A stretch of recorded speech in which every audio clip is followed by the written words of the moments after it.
Hello guys, this is Aethernet episode 3 and we'll be talking today about patch 2.28. Now I understand this is a little bit late, but we're just getting through some of the content for the patch anyway. And getting used to it too. I think the biggest major changes, at least that this patch has brought out so far, has got to be the Zodiac stuff. Yeah, they're finally adding more to the Zodiac quest, so there's a lot of stuff to do. And it's pretty time consuming from what I understand. Just like the rest of the quest was. Oh yeah, and I was really happy about the myth adjustments at first, but then you told me about the myth caused by the Zodiac, and that's like, oh great, more grind. Yeah. If to get your Atma, you have to do the grind with the Fates. To get the 12 Atmas. To get the Animus weapon, you have to spend a whole lot of myth getting books and completing tasks. And now, to get the Novus weapon as part of the Zodiac quest that came in 2.28, you have to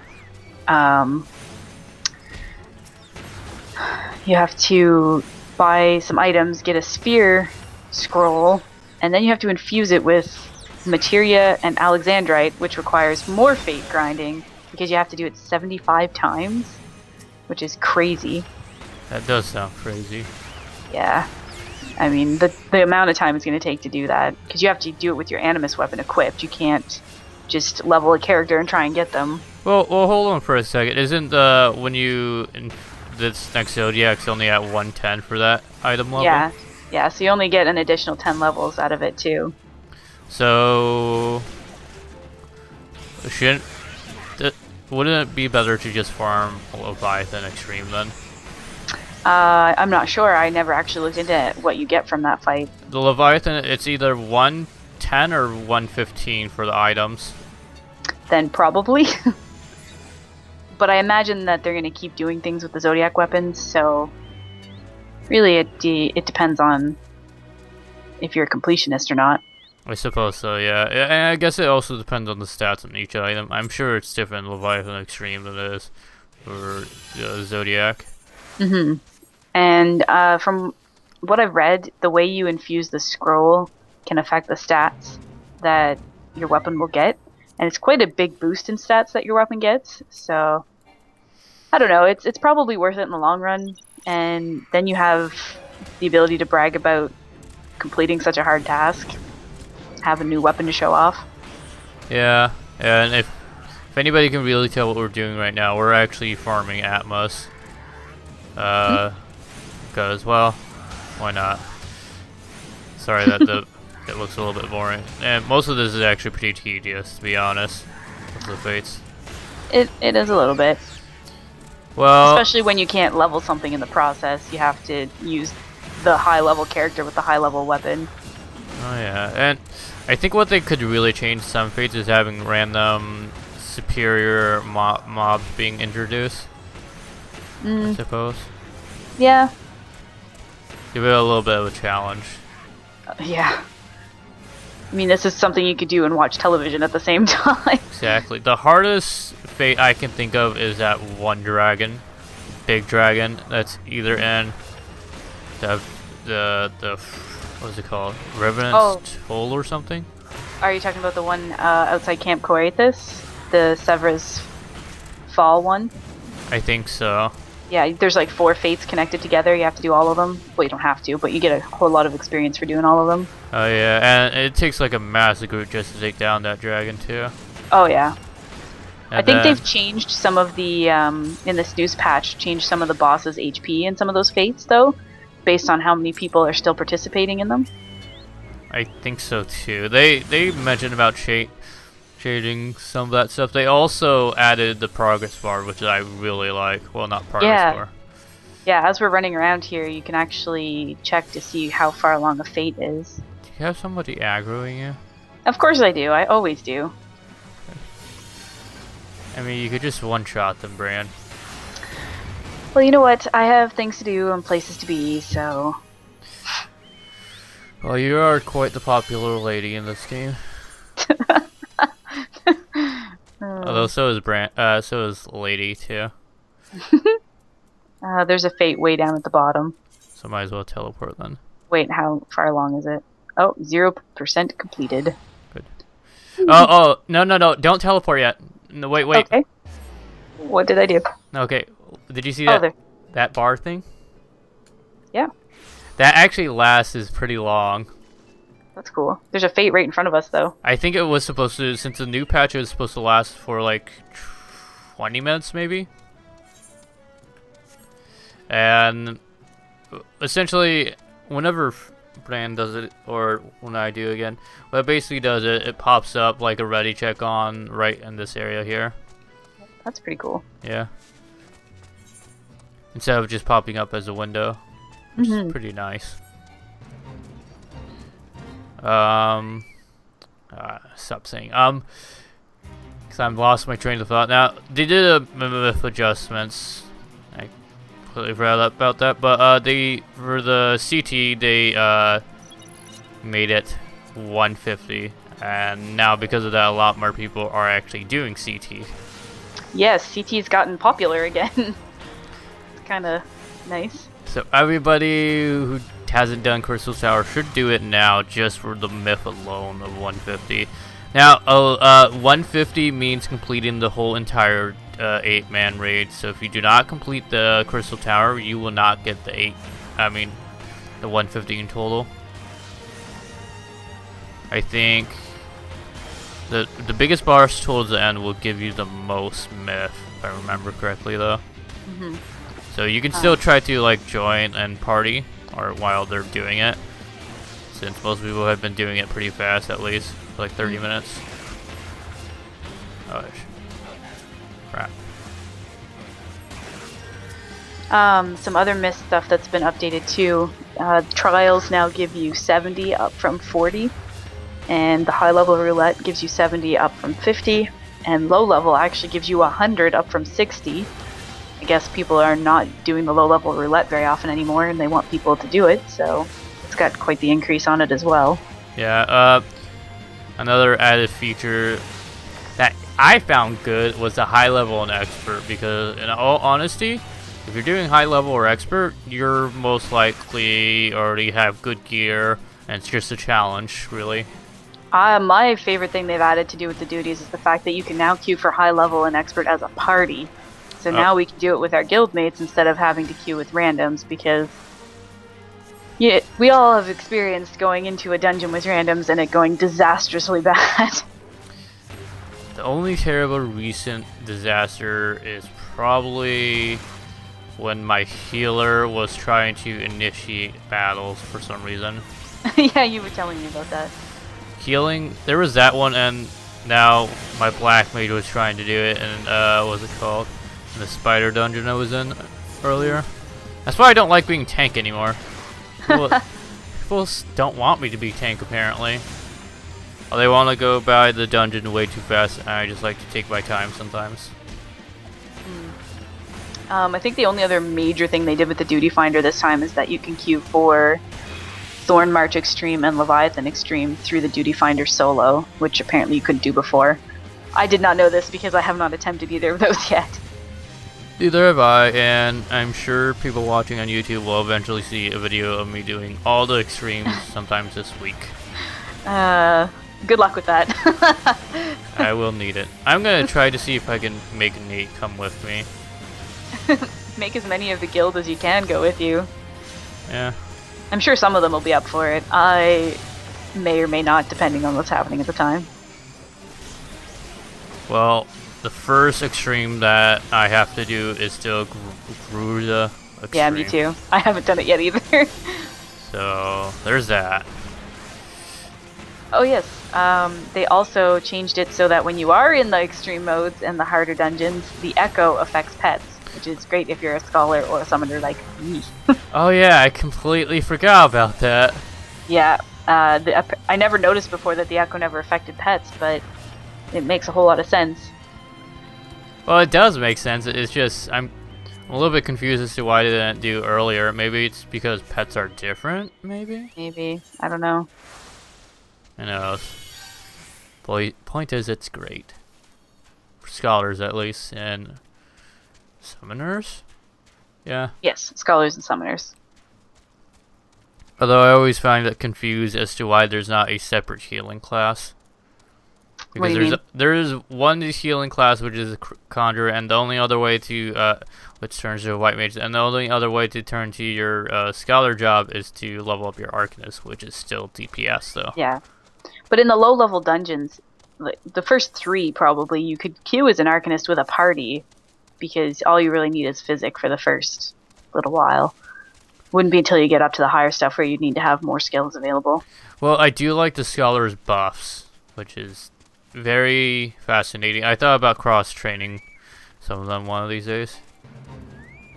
Yeah, I love the skills. I've played both, and I think I've mentioned before I prefer this class over the white mage But it's a lot. I think the only good thing about the white mage is you can save up more on your mana than anything else. Mm. I suppose. Well, I mean, as long as you manage your mana properly, I can pretty much never run out of it unless I'm not paying attention. That's true too.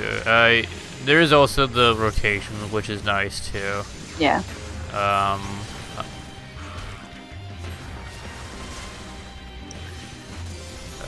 Oh yeah, before I forget about the Zodiac weapons, the Starbright Starlight thing, you do have to go for treasure coffers for part of the quest. Oh, Look at super. it on certain parts of the map, and you do actually have to obtain these maps too, so... Oh, yes, right. They're obtained from certain fates and possibly dungeon rewards, if I read that correctly. Yeah, so expect more grinding, if anything else, from that. Yay! Which is always more fun. No, it's not. I think I remember talking to, well, a few other guys in the Free Company. What would be really nice in the newer updates would be to see some type of dice roll for it. For the fates. You know, like rolling a dice to see what your number is. Oh, like to see if you get the drop, you mean? Yes. They did something like that in WoW, I think, with the gear, didn't they? Yeah, I think they did. I just think it would be a lot better if people actually see their RNG in this game. Which Oh, same as they do in the dungeons then, like so-and-so rolled this number kind of thing. kind of like that, but you're just seeing the individual dice to see if you actually get it or not. This is per individual and not per party in a way, if you know what I mean. Yeah. I don't know if they would bother with that, to be honest. I think it would just be an extra bit of work they don't really need to do. Yeah, Squares probably won't be able to do that. Well, I can't really say that because of their new director. So if it's brought to their attention, maybe. Maybe. They've got a pretty good community team that is always seeming to be interacting with the people in the forums that are giving feedback and stuff. And the producer live thing is always good too. And there's the new Duty Commenced, which is the actual community team that they do a little bit of like review on stuff that's going on in the forums and new things in the game, and that's kind of a neat show if you've ever watched it. I think they've done 3 episodes so far. If it's in Japanese, I probably haven't watched it yet. No, it's the North American community team Oh, that does it. I will actually start watching it now. Yeah, it's really neat. Stop saying Abel, you're terrible. I know. I know I need to be better. The sightseeing log was added to it. I'm so excited about that. I love the idea of the sightseeing log. Even if it's going to be a pain in the ass to find everything. I done like the first quest of it just to unlock it, and I think if I can pull it up, yep. They don't have a special shortcut for it yet, so you probably will have to set your own shortcut for it. Yeah, no big deal. I usually use the buttons on the bottom anyway instead of shortcuts. Yeah. I love the fact that now, have these do little, you know like, if the sightseeing logs actually give you XP for finding locations or no? I don't think so. You get a pet if you complete all the locations, and I believe there are 50 of them. And some of them are dependent on time of day or weather can be a part of the effect. And some of them are really difficult to find. Like, you gotta really be in the right place to get them. But I really like the challenge, and it kind of gets you to explore the world that the developers put so much work into. Nobody really takes the time to stop and go, oh, hey, this is really pretty. And they add lore to it, which is nice too. Yeah, the little story bits that go with them are really neat and really interesting. It's like your own miniaturized wiki page. Yeah. So I really like it. And the pet you get is like one of those little penguin-like birds. And apparently you can feed him fish. Oh, that sounds so cute. I know, so I kind of want it. Kind of want it down too. Yeah. There's 2 achievements for the sightseeing logs. There's 1 achievement for getting 20, and then there's 1 for actually getting all 50 of them. Yeah, and that's where you get the pet, I believe, is if you complete all 50. Yeah, and it's a little bit similar to what they did in Guild Wars 2. The only difference between the sightseeing and Final Fantasy XIV and Guild Wars 2 is in Guild Wars 2 you will actually get XP for going to certain locations. Yeah, I'm not sure if you do or not. I never actually looked into it. I'm sure we'll find out if it says you get gold or something for it. Did you ever get gold anything from it? I haven't done any of them yet. I haven't really had a chance since the patch came out to play a whole lot. Whoops. Whoops. There's not much My in bad. terms of Wiki 2 about it. Is that, Yeah. hey, it's available. Like, okay. Blah, blah, blah, blah, blah, blah, blah, blah, blah. Another big thing they added was with the gear. Disciples of the Hand are now much more useful. They can repair your gear, and it can increase the durability up to 199% instead of what NPCs do when they repair your gear, which is simply 100%. Yeah, so that is kind of nice. yeah, a really great press to finally start doing crafting of the hand. Well, Disciple of the Hand, if nobody has done it yet. Yeah. So, well, when I was repairing earlier today, it cost about 3,000, I think, for my item level 50. Not 50, yep. 90. So that was only at halfway, so that will save you some time. But in reality, you probably would be, if you're doing your dailies every day, I don't think you'll be that hurt for cash to repair stuff. But still, it's a nice feature. Yeah, and it gets people to interact a bit more. Yeah.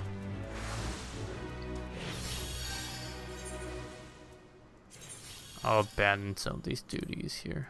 There we go. They're showing up my screen too much. Now I only have 2. Extreme and Destroy mode. Okay, Oh yes, there was new entries in the challenge log. Having your retainer complete 10 ventures and 15 exploration ventures, which is nice. Because leveling up your retainer is pretty time consuming. Yep, I don't know if you get anything else besides just getting achievements from doing some of that, which I think you do for some of the ventures. I wasn't really paying too much attention. I think you do too. For the most part, that is, for what we talked so far, that has been the major changes to the game. Besides. Another major thing they added, it's not really to the game itself, is the fact that, because I guess a lot of people were asking from it in the forums, is you can now buy the Fantasia potion in the Mog station. So you can change your race and class and stuff, or your race and appearance and stuff if you buy the Fantasia potion. It was something a lot of people really, really wanted. I didn't realize there was that much of a demand for it. Apparently there was, because it's feedback right from the forums that the reason they did that. Wow, okay. Good on Square Enix and for listening. That's why 2 of our guildmates changed their race again. Yeah, I'm curious about how much that costs. I haven't seen it yet. I'm thinking it's probably $1 or $2, maybe. It's probably, I'd say it's probably more than that. I haven't checked. We could probably ask our members that have used it. Possibly. I know well, if it's anything expensive, like the world transfers, that sounds a little bit too much, though. Because the world transfers are $18. Some people really want it, though. Well, good, I suppose. Good. I remember getting a potion like that and never using it, though, so, yeah. Yeah, I still have mine as well. I'm happy with my race. But some people want the change, right? I suppose so. Before I forget, a lot of people don't seem to realize, but you do have base stats when you're certain races. Yeah, by the time you get to the high levels, though, they really don't make that big of a difference. I suppose when you're mid-maxing it might. I don't know if there's a cap or anything, though, on stats, though. something I don't know. Holy crap, I can't see anything that's happening in here. Everyone seems to love you. I pissed everything off. No, what happened is your pet pissed off everything. Oh yeah, right, pet. They really need to change the AI in the next patch. Although, I think we talked just about everything we possibly could. There's some cosmetic changes though, like Yeah, now, they changed some of the housing aesthetics, and I think the goblet was... There was a bunch in the goblet changed. yeah. And even, I think it was Mordona, I think? Where, oh yes, Revenant's Toll was updated again, yep. Yep. They are, there are a few more shops, and they changed parts of the area too. And it looks like they're building some type of, like, top over it. There's woodwork and stuff along the top edges of it. Framework and stuff. Well, most likely, they're probably gonna add, newer stuff to do. More questing, possibly. I apparently really did piss off everything in my vicinity. Apparently. Oh no! I don't know if you did an AoE or something, or I don't what. have an AoE. Your pet is just too stupid. She's only trying to keep me alive. Well, I don't know what to say. She's doing an excellent job of it. You're a pretty good healer, I guess. The pets are great in the low level dungeons. I can do DPS and not worry about healing most of the time. That's true. Other things. Oh, going back to the cosmetic changes, when you are near a friend, you can actually now see their text in orange. Which is pretty nice. As well as if you were to type into your box, you can tell if you're still on the free company or on the party chat based on your color of text. Yes, which is also nice. And of course, new poses were added, and they're super fun. Now when you do your change pose, whatever the last one you were in, you stay with when you go into your idle pose, which is kind of cool. Oh my gosh, did I get an Atma? And that's my new change pose right there. I got super excited for a second. I thought I... Oh! You reminded me. Would you get a drop thing? A drop item for you? It actually shows up temporarily on your screen and then goes drop down. Oh, that's awesome. I never noticed that. I don't know how I didn't notice that, but I didn't. It's the same for when you get Atmos too. It just temporarily pops up saying, hey, you got this, and then just drops down like a small screen. Yeah, kind of like when you're doing like certain abilities proc and stuff. It'll do that. Yeah, I think it's a similar window to it. I'm just gonna hang out here until the next fate pops up. Yep. I think we talked about just about everything That we wanted to cover, yeah. There was a few other things, like there were some PvP updates, but none of our group really plays PvP, so we didn't really talk a whole lot about it. The major changes for PvP, for it to be exciting for me, has to be getting rid of Sleep for the Black Mages. Did they really finally get rid of that? No. If they were to, I would be more interested in it. Oh, no. God, they won't get rid of that. That's the best ability in there. Possibly.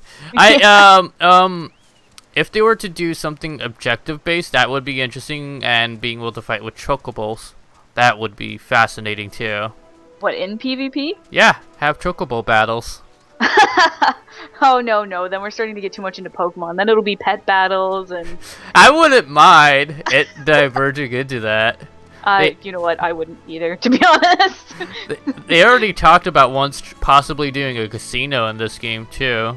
The Golden Saucer, yeah, they're planning on putting that in at some future patch. It's a big deal. A lot of people still want some type of card game too for this game. Oh, of course, because Final Fantasy and card games go hand in hand. Well, Final Fantasy 7, 8, 9 did it. I don't think 10 stopped it, I think. Yeah, 10 had like different little mini games in it, but it never had a card game, which was sad. I think after 10 they stopped doing the card game stuff and they started just doing miniature games. Yeah, which from all the rumors going around about the Golden Saucer, they're going to be initially have 3 mini games. They've never specified if it's going to be a card game or not. And then they'll probably expand upon it after that. Yep. So, I think we still have time to talk about more stuff about things. So, patch 2.3 is going to be more exciting than 2. Well, 2.28 was just kind of like a filler to get a few things in there prior to 2.3, which I think is supposed to come out sometime this summer. And it's titled Defenders of Eorzea. The biggest feature, obviously, is the new primal battle that'll be introduced to do with the sylphs. So we'll finally get to see Lord Rama. Yep, the one person. I saw his images. He's lightning. Yeah, he has like the long beardish. I thought he would be Wen. Like maybe they brought Ixen back for the lightning, but no, I think Rama is an older summons, like older than Ixion ever was. I think he was in 5. Yeah, he was in a few of them. He was in some of the originals too, I think. I can't remember for sure though, but he was always the lightning one.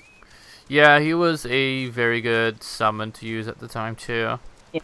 Not as good as Ifrit, but he was still pretty good. Yeah. Shiva and Ifrit were always like the staples. Oh yeah. Oh, they also, from what I've seen from bags, other tote bags of, I'm not sure if you were the one who told me this, but on the tote bag for the primals, they showed Shiva as well.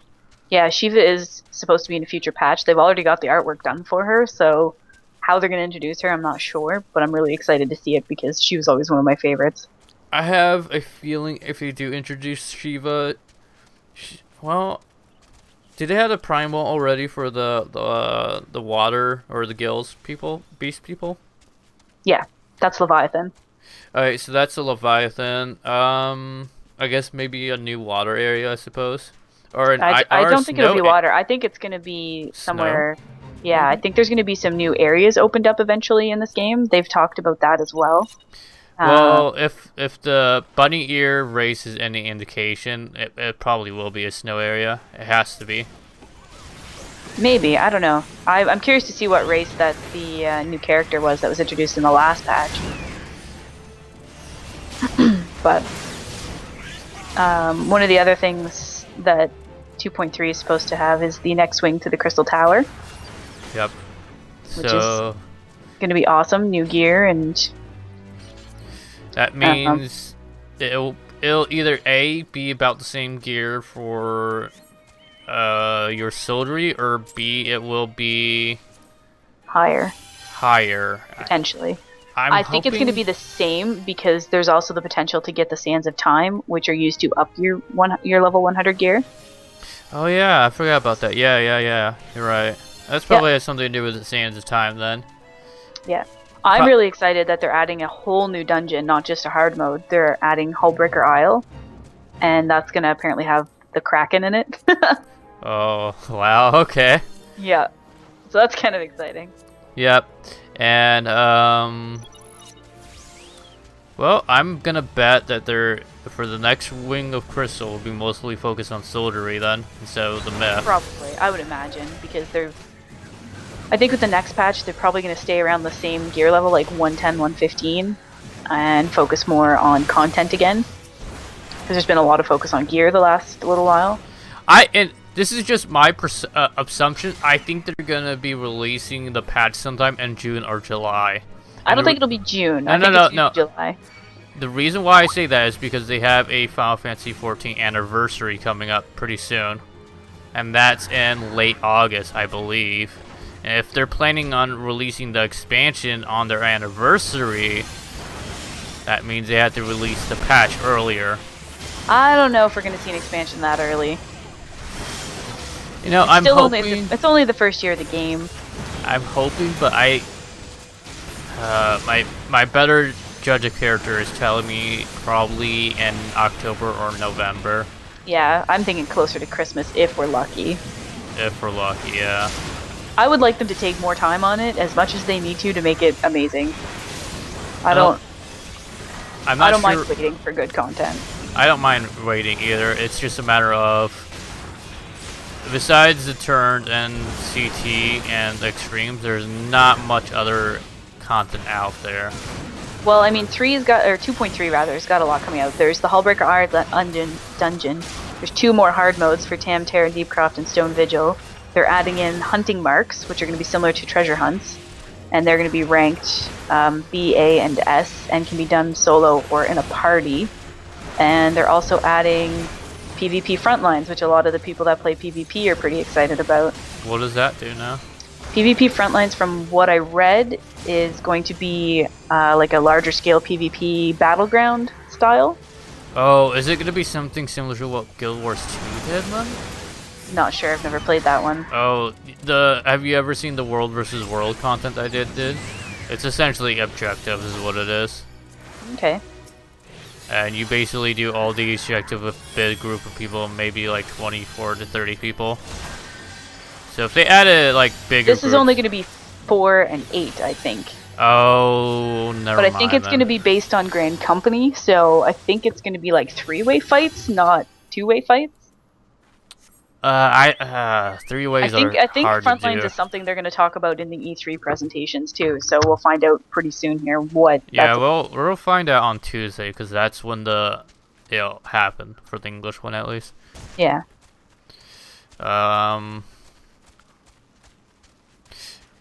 Well, 3-way battles are very hard to do anyway. I suspect it'd still be 1v1. I don't know why they would do 3v3 because usually what happens in 3v3, someone forms a line with somebody else.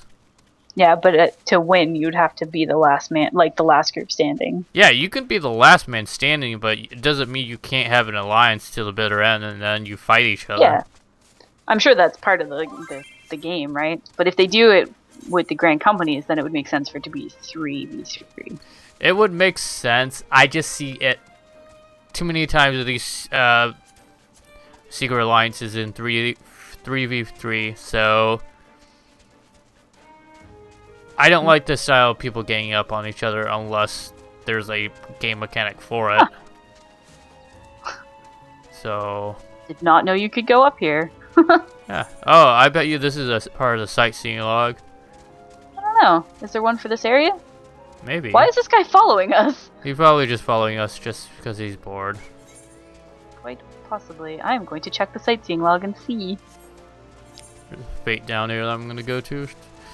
And the other big thing for 2.3 before we get more off track is that you do have the ability to salvage items, which Yes, is nice. Good. I said that's nice, the ability to salvage. Oh yeah, for those who want to get their materia back, I suppose. But you probably will get the base materia too for when you craft it. I imagine it's gonna be an RNG chance of what you get back, just like how it is with not synthesize. To convert things, that's what I mean. Yeah. I'm sure it's a similar mechanic. Oh, I'm pretty sure this is a look-off spot, but you need to be here at dawn.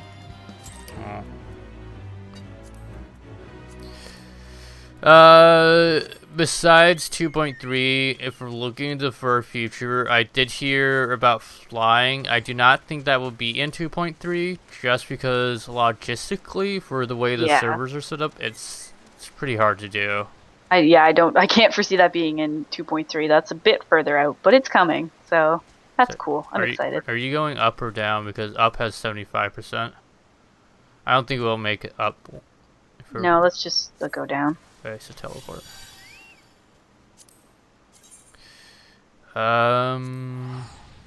Besides flying, Shiva, I don't really see anything else unless they have mentioned it. It sounded like they wanted to do more animations and possibly more ability for people to customize their gear. Yeah, that's always a big thing for people.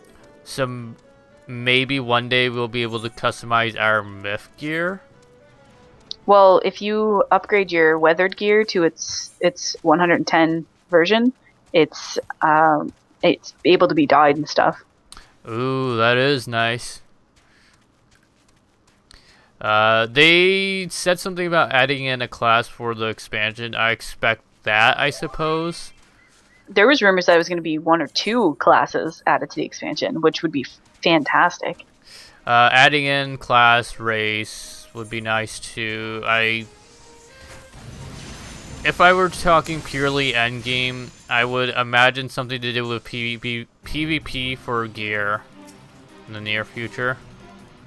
There's some new gear coming out or already out. I think I mentioned it last time we played. Um, Well, like all the PvP gear is always based on animals. I would love to just see more objective-based PvP, or more than the well, if we were to get more PvP objective, it would be kind of a MOBA, I guess, but not really. Yeah. It all depends on what they're gonna add in next. Yeah. Like I said, PvP's never really been a big thing for me. I'm more about quests and content and things like that. I suppose I am that way for the most part. It's just sometimes I want to get out the mundane stuff that keep doing like this. The Atma Well, runs. yeah. The Atma runs are pretty mundane. Yeah. Besides just having the card game, I can't. Just having more dungeons, the level cap raise, obviously. Like Yeah. I talked many times before. I can't really think of much else that I would really want in the game besides just raising the stuff. I'm pretty content with the speed and quality of the patches and stuff that are coming out, so I really have nothing bad to say about what they've been releasing. And I'm happy to be patient and wait for stuff.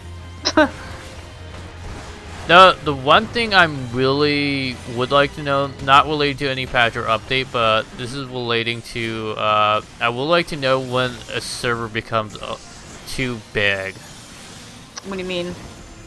where you can't transfer or start new characters on it. Oh, but they do keep that fairly updated on the site. Yeah, they do say when there's too much in the server, but they never state by what population. Oh, I see what you're saying. Yeah, yeah. And I would like just to know, because once you hit that threshold, you really can't sell that thing to newer people then too. And then you have a limited amount of people coming in for new, at least. But that's just me thinking about future expansion stuff, since I like to think about that for free companies. Yeah.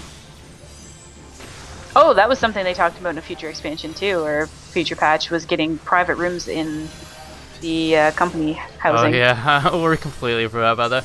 I wasn't really too impressed by that, but I do like the idea of it. It's just I'd rather just have a house, to be honest. I like decorating houses, and I do like watching the housing network that they have on TV. Pretty nice. I think that's how we would, unless you have something else you want to talk about, Brian. No, I'm good today.